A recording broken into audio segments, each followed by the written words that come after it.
Kaonti ma Kilifi ochako chenro mar tiyo gi dhoo wedhe mantiere kaonti no mar ywayo jolimbe. Chenro ma kama geto jolimbe ma kwan gi romo 140 ma thoro limo kaonti no ka kwan ni wachore ni piny ka ipimo gi nyalo ma alworano nitiere godo.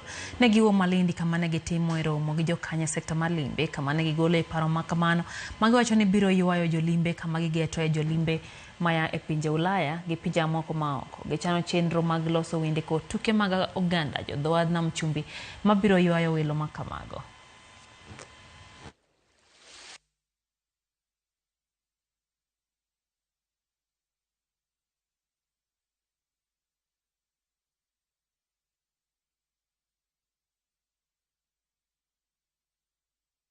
Tunataka kuwahusisha katika attraction mpya. Najua tumezoea sana tukikuja tunajitandaza chini ya mnazi kwenye mabeach, lakini tunataka pia mkija next time kando na mnazi, kando na kuwa chini ya mnazi, tunasherehekea muziki mzuri, high quality music, tunajibamba, immerse ourselves in the culture that is here. We get to enjoy, interact, get to know a bit more about what this beautiful county of ours has to offer.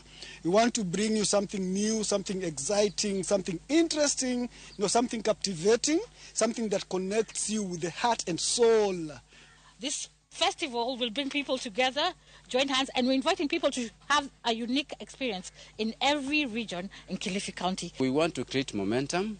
We want to create awareness for Kilifi's tourism. Kilifi has the richest tourism attractions. Whether you're talking about the beaches, you're talking about history, you're talking about culture, it's all here.